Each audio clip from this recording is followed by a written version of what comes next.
Welcome back, Freddies, Tunnies. How are we all? Hope we're all doing well. Here we are with another great episode from Fret Fables. What we're going to do today is we're going to go across some of the things that guitarists learn as they go on in their career and developing their skills. So what we're going to do is we're going to get into some really wonderful hints, tips and techniques for you all out there who are currently playing guitar or want to play the guitar, just to give you an idea of where you can go and what you can develop and how you can develop things. So with little more to do, let's get into it. Remember that music is the thing that constantly travels with us through life. It's there when we're sad to comfort us. It's there to celebrate our happy days and our happy times. Today I want to talk about one of the forgotten chord bar chord shapes. Now we do have all the open shapes like the A, the E, the C, the D. I'm sure you can see that very well. The G. Okay, so we've got all these chords, and we also have bar chords like an E bar chord. We can slide it up, just bar everything else like that, and we get an F chord. Okay, and then F sharp, G, etc. One of the forgotten chord shapes, bar chord shapes, is the C. So we've got a C shape. Now the C chord is the most beautiful chord in all music, possibly with the exception of C major 7th, which is magic, but C major is the pinnacle sort of chord.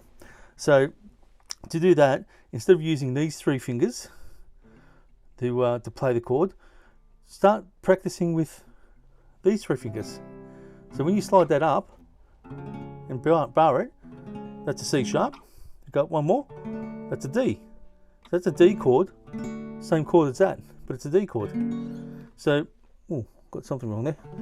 A D chord. So even guitarists who played for a few years still make mistakes. So don't feel bad if you're making errors. So there's a D chord, and that kind of shape is actually good to use for something like let's see, like a certain hotel in California. So if we think about it,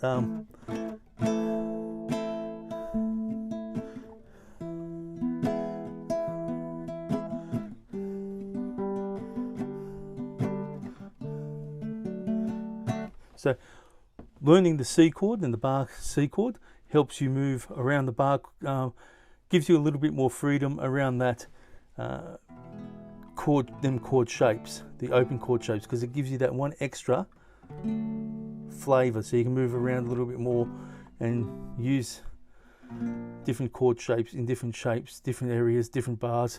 And the C always sells the feeling of a song very well. So like I said, practice it, and in time you'll get another bar chord to your repertoire. Welcome back to another Fret Fables hints and tips session. Today I'm going to talk about when you're doing covers with other people, for other people of a song. Now you've got to remember that the studio versions, and even now with live versions, there's a lot of processing going on, especially with vocals and things like that. So trying to replicate the sound of a great record recording with just a guitar at, say, a party or at a campsite is going to be hard.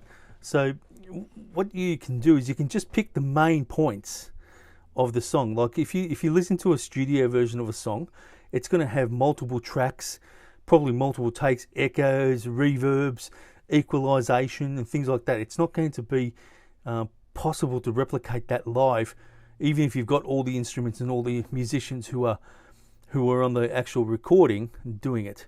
Vocally, all vocals are processed these days to the nth degree.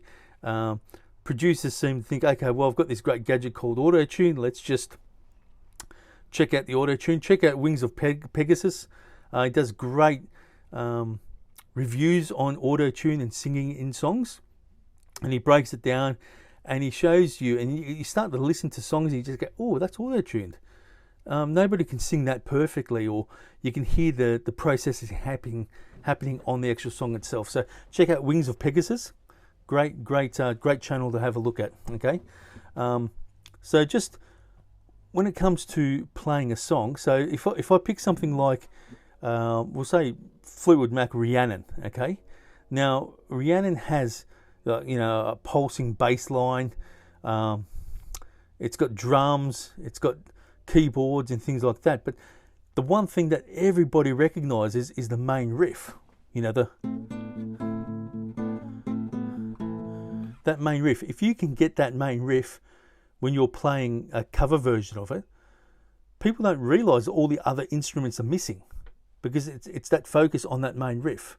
Okay, so if you can work out what that main feeling of that song, or the main drive, or the main emotion, or I'm not sure how to phrase it, the thing that hooks people into listening to it and hearing it and go, oh, that's that song.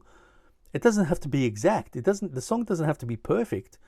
It just has to be within the ballpark, and people will fill in the gaps.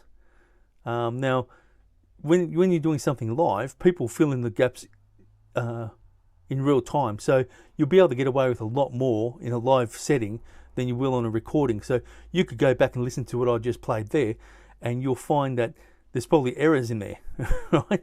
Timing errors, note errors, things like that. But when you heard it, you went, Rhiannon, instantly, because it was close enough to make that connection.